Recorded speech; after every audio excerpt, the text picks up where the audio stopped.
नमस्कार दोस्तों, स्वागत है आपका टेक्नो डिफेंस अपडेट पे। तो दोस्तों मैं आप सबके लिए दोबारा से एक क्यूएनए वीडियो लेकर आ चुका हूं और ये वीडियो काफ़ी ज़्यादा लंबे टाइम के बाद आई है। तो आज की इस वीडियो में हम F-22 रैप्टर और साथ में एमका का एक छोटा सा कंपैरिजन करेंगे और दोनों की डिटेल्स को जानने की कोशिश करेंगे, क्योंकि बहुत से लोगों की इस टॉपिक को लेकर रिक्वेस्ट रहती है। तो इसके अलावा क्या भारत को ज़्यादा संख्या में तेजस को खरीदना चाहिए जिससे हम पेट्रोलिंग कर सके और इससे जो हमारा खर्च है वो भी कम आएगा। और इसके अलावा B-21 रेडर और साथ में SSBN S5 क्लास की सबमरीन के बारे में भी जानेंगे। और क्या भारत को कन्वेंशनल एयरक्राफ्ट कैरियर की बजाय एक न्यूक्लियर पावर्ड एयरक्राफ्ट कैरियर के लिए जाना चाहिए। तो चलिए दोस्तों अपनी वीडियो को शुरू करते हैं, लेकिन उससे पहले आप भी अपने क्वेश्चंस को कमेंट सेक्शन में लिख दीजिएगा ताकि मैं नेक्स्ट Q&A वीडियो में उनका आंसर कर सकूं। तो चलिए दोस्तों शुरू करते हैं। तो दोस्तों सबसे पहला क्वेश्चन यहाँ पर राजकुमार यादव और साथ में राधिका जी की तरफ से आ जाता है, जो कहते हैं please make a video on F-22 versus AMCA. तो देखिए दोस्तों, दोनों फाइटर जेट को हम स्टेल्थ, रडार, एवियोनिक्स और साथ में वेपन पैकेज को लेकर कंपेयर करेंगे। तो सबसे पहले हम यहाँ पर स्टेल्थ को लेकर डिस्कस कर लेते हैं। तो F-22 रैप्टर दुनिया का सबसे ज़्यादा स्टेल्थी फाइटर जेट है, जिसका radar cross section 0.001 metre square है और इसकी कैनोपी से इसका RCS ना बढ़े तो इसके कैनोपी ग्लास के ऊपर भी एक खास तरह के मटेरियल्स का यूज़ किया जाता है, जिससे आप स्क्रीन पर देख सकते हैं। इससे वो गोल्डन कलर की रहती है। और इसके अलावा इंजन्स को भी काफ़ी ज़्यादा एडवांस तरीके से कवर किया गया है। और इसके अलावा स्टेल्थ को ध्यान में रखते हुए F-22 रैप्टर में IRST सिस्टम को भी यहाँ पर सैक्रिफाइस किया गया है। तो दोस्तों एक बर्ड का जो RCS है वो 0.01 मीटर स्क्वायर के आसपास माना जाता है।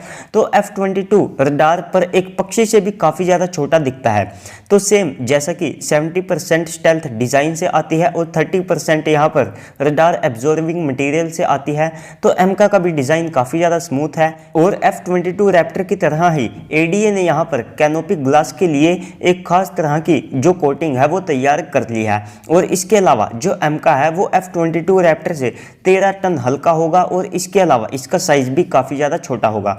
तो यहाँ पर एकदम से सही अंदाज़ा बता पाना तो मुश्किल है कि एमका का RCS कितना होगा, लेकिन जो एमका का RCS है वो F-35 से यानी कि 0.001 मीटर स्क्वायर के आसपास हो सकता है। और इसके अलावा जो एमका के इंजन्स हैं उनको भी अच्छी तरह यहाँ पर कवर किया जाएगा। तो अच्छी खासी टक्कर जो एमका है वो स्टेल्थ के मामले में F-22 रैप्टर को दे सकता है, क्योंकि इसका सबसे बड़ा यहाँ पर जो एडवांटेज है वो एमका का छोटा साइज होना है।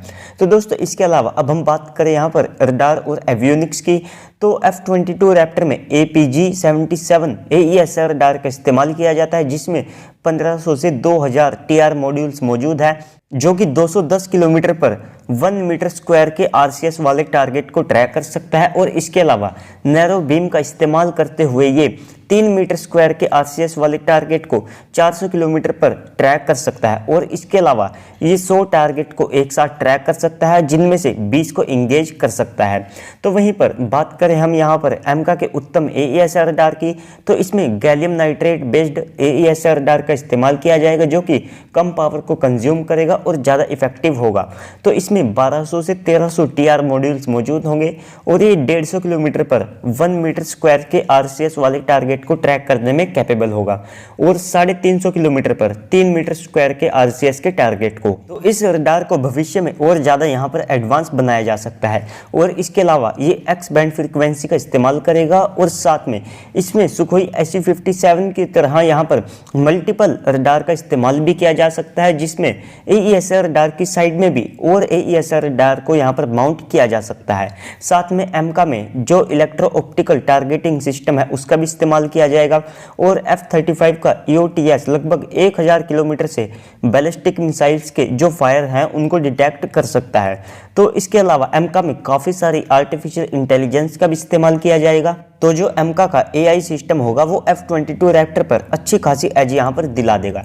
लेकिन दोस्तों जो F-22 रैप्टर का इलेक्ट्रो ऑप्टिकल टारगेटिंग सिस्टम है वो यहाँ पर विजिबल तो नहीं है, लेकिन हो सकता है कि वो इनर साइड यहाँ पर माउंट किया गया हो, या फिर हो सकता है कि स्टेल्थ के लिए यहाँ पर उसे भी सैक्रिफाइस किया गया हो। और इस सब के अलावा F-22 रैप्टर में AN-95 रडार वार्निंग रिसीवर का इस्तेमाल किया जाता है, जो कि 400 से 450 किलोमीटर तक की डिटेक्शन रेंज के साथ आता है। जो कि F-22 रैप्टर को एमका के ऊपर काफ़ी ज़्यादा एज दिलाता है। लेकिन एमका का जो रडार वार्निंग रिसीवर है वो अभी यहाँ पर पब्लिक डोमेन में नहीं है, तो हो सकता है कि उसकी रेंज भी यहाँ पर इससे बेटर हो या फिर इसी के आसपास हो। तो इसके अलावा दोस्तों अब हम उस फील्ड की बात कर लेते हैं जहाँ पर एमका को F-22 रैप्टर के ऊपर काफ़ी ज़्यादा एज होगी, यानी कि वेपन पैकेज को लेकर के। तो एयर टू एयर मिसाइल्स में जो F-22 रैप्टर है वो M120AB जो कि 55 से 75 किलोमीटर की रेंज के साथ आती है उसे फायर कर सकता है। M120C5 जो कि 105 किलोमीटर की रेंज के साथ आती है। और इसके अलावा लेटेस्ट यहाँ पर M120D जो कि 160 किलोमीटर की रेंज के साथ आती है। और इसके अलावा M260 को यहाँ पर प्लान किया गया है जो कि 200 किलोमीटर की रेंज के साथ आएगी और 5 मैक तक की स्पीड पर यहाँ पर होगी। इसके अलावा F-22 रैप्टर GBU सीरीज के और साथ में JDAM सीरीज के बॉम्ब्स को भी फायर कर सकता है। तो इसके अलावा अब हम बात करें यहाँ पर एमका के वेपन पैकेज की, तो अस्त्र IR जो कि 80 किलोमीटर की रेंज के साथ आएगी, अस्त्र MK1 जो कि 110 किलोमीटर की रेंज के साथ आती है, MK2 160 किलोमीटर और MK3 यहाँ पर 350 किलोमीटर की रेंज के साथ आएगी। और इसके अलावा एंटी रेडिएशन में ये 150 से 200 किलोमीटर तक की रुद्रम मिसाइल को फायर करने में कैपेबल होगा। ब्रह्मोस NG को भी इससे फायर किया जा सकेगा।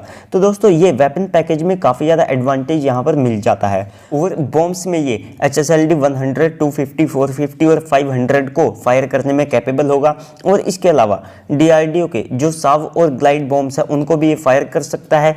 और यहाँ पर एमका में जो डायरेक्ट एनर्जी वेपन सिस्टम है वो भी प्लान किया गया है। तो अगर वो सक्सेसफुल यहाँ पर इंस्टॉल हो जाता है तो यहाँ पर ये काफ़ी ज़्यादा एडवांटेज दिला देगा।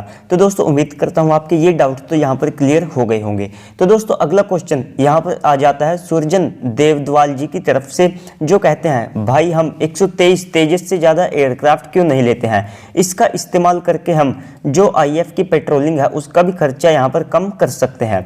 तो देखिए दोस्तों आपकी यहाँ पर बात सही है, ज़्यादा तेजस से जो पेट्रोलिंग है वो हो जाएगी और इंडियन एयरफोर्स की जो स्क्वाड्रन स्ट्रेंथ है वो भी इससे बढ़ेगी। लेकिन ये काफ़ी ज़्यादा कॉस्टली हो गए क्योंकि हर एक तेजस की जो कीमत है वो लगभग 44 मिलियन US$ है, यानी कि 44 मिलियन। और अगर हम 20 तेजस को भी यहाँ पर खरीदते हैं तो ये लगभग $1 बिलियन के पास चले जाएंगे। जबकि ये सामने की तरफ सरफेस पे और साथ में सी के टारगेट को केवल 290 किलोमीटर और साथ में एरियल टारगेट को 200 किलोमीटर की रेंज पर यहाँ पर ट्रैक कर सकते हैं। यहाँ पर या तो तेजस को ज़्यादा एरिया कवर करने के लिए ज़्यादा देर हवा में रहना पड़ेगा, जिससे इसकी फ्लाइंग पर आवर कॉस्ट जो है वो पहले से ही $4000 तक है, या फिर हमें ज़्यादा तेजस को यहाँ पर लगाना पड़ेगा। जबकि दोस्तों इनकी बजाय इंडियन एयरफोर्स सर्विलांस के लिए जो अवॉक्स है उनको यहाँ पर ज़्यादा प्रेफर करेगी, क्योंकि उनके पास जो अवॉक्स है वो पहले से ही पाकिस्तान से भी कम है। और इसके अलावा चीन के पास तो हमसे लगभग 10 गुना ज़्यादा अवॉक्स है, क्योंकि हमारे पास केवल 3 अवॉक्स मौजूद है, जबकि चीन के पास यहाँ पर 27 से 30 तक के अवॉक्स मौजूद है। और इसके अलावा जो अवॉक्स होते हैं ये लगभग 400 से 500 किलोमीटर तक 360 डिग्री में कवरेज देते हैं, जो कि तेजी से लगभग 2 गुना ज़्यादा है। और अवॉक्स यहाँ पर किसी भी नॉर्मल एयरक्राफ्ट या फिर तेजस से कहीं ज़्यादा इफेक्टिव होंगे और इससे हमारी जो इंडियन एयरफोर्स की अवॉक्स की फ्लीट है वो भी बढ़ेगी। कम से कम हमारे पास पाकिस्तान से तो कहीं ज़्यादा अवॉक्स होने चाहिए, तो ये एक मेन रीज़न है। तो दोस्तों इसके बाद अगला क्वेश्चन यहाँ पर मिश बहुल जी की तरफ से आ जाता है, जो कि कहते हैं B-21 रेडर का एक वीडियो दीजिए। तो देखिए B-21 US का इतना ज़्यादा सीक्रेट प्रोजेक्ट था कि एक टाइम पर जो US की कांग्रेस है उनको भी इसके बारे में कुछ नहीं पता था। वे ऑलमोस्ट एक टाइम पर इसको लेकर परेशान हो चुके थे कि आखिर ये क्या प्रोजेक्ट है। तो लास्ट में उनको यहाँ पर केवल एक ही जवाब मिला था कि ये एक एयरक्राफ्ट है और ये फ्लाई करने में कैपेबल है। तो दोस्तों उसके बाद जैसे ही इसके ऊपर काम करना यहाँ पर US ने शुरू किया तो इसकी जो और डिटेल्स हैं वे भी यहाँ पर सामने आने लगी। लेकिन आज की तारीख में भी जो स्पेसिफिकेशंस है वे इसकी सामने नहीं है, इसकी केवल कुछ हिस्ट्री ही यहाँ पर पता है और उसके बारे में मैं आप सबको थोड़ा सा बता देता हूँ। तो ये जो स्टेल्थ बॉम्बर है ये US एयरफोर्स की मौजूदा जो बॉम्बर फ्लीट है उसको रिप्लेस करेगा, क्योंकि जो US की एयरफोर्स है उनका यहाँ पर कहना है कि आज की तारीख में उनके जो 90% बॉम्बर्स है वे दुश्मन के एयर डिफेंस सिस्टम को तोड़कर आगे नहीं बढ़ सकते हैं। क्योंकि अगर आप यहाँ पर रशिया फिर चाइना के एयर डिफेंस सिस्टम को देखते हैं तो काफ़ी ज़्यादा अच्छे हो चुके हैं। और इसके अलावा जो B-1 लैंसर और साथ में B-52 यहाँ पर हैं तो वे स्टेल्थ नहीं है, वे वैसे भी इस काम को नहीं कर सकते हैं। और उनके पास जो स्टेल्थ स्टेल्थी 20 से 21 B2 बॉम्बर है उसको वे एक बड़ी संख्या में इंडक्ट नहीं कर सकते हैं, क्योंकि उसकी जो कॉस्ट है वो लगभग हर एक B2 बॉम्बर की $1 बिलियन तक है और अमेरिका को ऐसे 132 B2 बॉम्बर चाहिए थे। तो जो B-21 रेडर है वो उनसे सस्ता पड़ेगा, लगभग 550 से 600 मिलियन $US तक उसकी कॉस्ट होगी। और इसके अलावा US एयरफोर्स ने 100 ऐसे बॉम्बर्स को प्लान किया है, जबकि दोस्तों जो डिफेंस एक्सपर्ट हैं अमेरिका के वे मानते हैं कि लगभग 175 से लगभग 200 बॉम्बर्स को यहाँ पर प्लान करना चाहिए था। और इसके अलावा यहाँ पर जो अमेरिका है वो 2004 से लेकर 2021 तक B-21 की प्रोग्राम कॉस्ट के ऊपर लगभग $15 बिलियन तक लगा चुका है। और ये B2 बॉम्बर की 50,000 फीट की सर्विस सीलिंग की बजाय 65,000 तक जाने में सक्षम होगा। और इसके अलावा B2 बॉम्बर 23,000 किलोग्राम तक का जो वेपन पेलोड है उसे ले जाने में सक्षम था, लेकिन ये 25,000 से 27,000 तक ले जाने में कैपेबल होगा। और इसकी जो रेंज है वो 11,000 से 12,000 किलोमीटर तक होगी। और ये B-61 जो न्यूक्लियर बॉम्ब है उसको भी ले जाने में कैपेबल होगा। और अमेरिका 2022 सितंबर तक ऐसे 5 B-21 रेडर को मैन्युफैक्चर करना चाहता था, लेकिन कोविड के कारण इसमें भी डिले देखने को मिलेगा। तो जो B2 में यहाँ पर लिमिटेशंस थी उनको यहाँ पर B-21 में सॉल्व किया जाएगा और B2 से कहीं ज़्यादा एडवांस और साथ में स्टेल्थी स्ट्रेटेजिक बॉम्बर ये होगा। और दोस्तों यहाँ पर जो US है वो लगभग $80 बिलियन के यहाँ पर B-21 रेडर को खरीदेगा। कितनी ज़्यादा बड़ी अमाउंट है। इंडिया का टोटल हर साल का जो बजट है वो भी इतना नहीं होता है। और अगर इसके अलावा भी आप इस टॉपिक पर एक डिटेल्ड वीडियो चाहते हैं तो कमेंट सेक्शन में लिख दीजिएगा।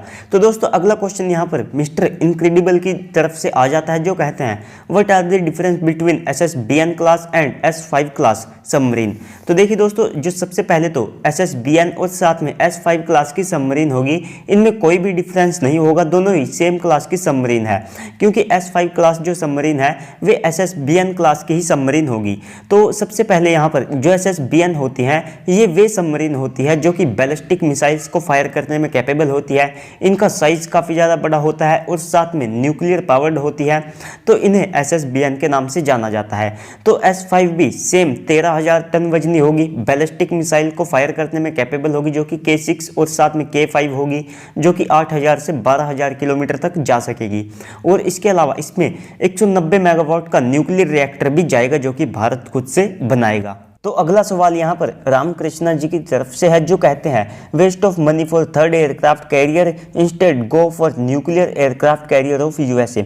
तो देखिए दोस्तों, बिल्कुल एक न्यूक्लियर पावर्ड एयरक्राफ्ट कैरियर काफ़ी ज़्यादा कैपेबल होते हैं, अनलिमिटेड रेंज के साथ आते हैं, कैटोबार सिस्टम को इंस्टॉल करना आसान रहता है। लेकिन एक कन्वेंशनल एयरक्राफ्ट कैरियर को बनाने से जो पैसा है वो बर्बाद नहीं होता है, क्योंकि इसका मैक्सिमम पैसा सबसे पहले तो इकोनॉमी में वापस चला जाता है। और यही नहीं, जो UK है उसके दोनों ही एयरक्राफ्ट कैरियर कन्वेंशनल है और साथ में चीन का टाइप 003 जो कि एक सुपर कैरियर होगा वो भी यहाँ पर कन्वेंशनल होगा, क्योंकि कन्वेंशनल एयरक्राफ्ट कैरियर पर भी जो कैटोबार सिस्टम है उसको इंस्टॉल किया जा सकता है। इसको भी बड़े साइज का बना करके और भारी बना करके इससे भी ज़्यादा फाइटर जेट को कैरी किया जा सकता है। अगर स्टेल्थ फाइटर जेट इससे ऑपरेट की जाए तो ये और ज़्यादा लीथल बन जाता है। तो इसके अलावा अगर हम अमेरिका से एयरक्राफ्ट कैरियर लेते हैं तो सारा पैसा सबसे पहले अमेरिका को जाएगा। हमको उन्हीं के जो एयरक्राफ्ट हैं वे खरीदने पड़ेंगे, जिनकी कॉस्ट लगभग एयरक्राफ्ट कैरियर के साथ $10 बिलियन से यहाँ पर ज़्यादा आएगी, जो कि इंडियन नेवी का बजट यहाँ पर अलाउ नहीं करता है। और इसके अलावा अमेरिका ढेर सारी जो टर्म एंड कंडीशंस है उनको लाद देता है। इसको कहाँ कैसे यूज़ करना है ये US डिसाइड करेगा, और इसके अलावा टेक्नोलॉजी के नाम पर हमको कुछ भी नहीं मिलेगा। तो दोस्तों उम्मीद करता हूँ आप सबके सारे क्वेश्चन यहाँ पर क्लियर हुए होंगे, और साथ में जिन लोगों के क्वेश्चन रह गए तो मैं माफ़ी चाहता हूँ, अगली वीडियो में उनको कवर करने की कोशिश करूँगा। आप अपने क्वेश्चंस को अब भी अपने कमेंट सेक्शन में यहाँ पर लिख सकते हैं। तो चलिए दोस्तों, आज की इस वीडियो में इतना ही। वीडियो को लाइक कीजिए, साथ में चैनल को भी प्लीज़ से सब्सक्राइब कर दीजिएगा, क्योंकि Q&A वीडियो में बहुत ज़्यादा मेहनत लगती है। तो मिलेंगे अगली वीडियो में, तब तक के लिए गुड बाय, जय हिंद।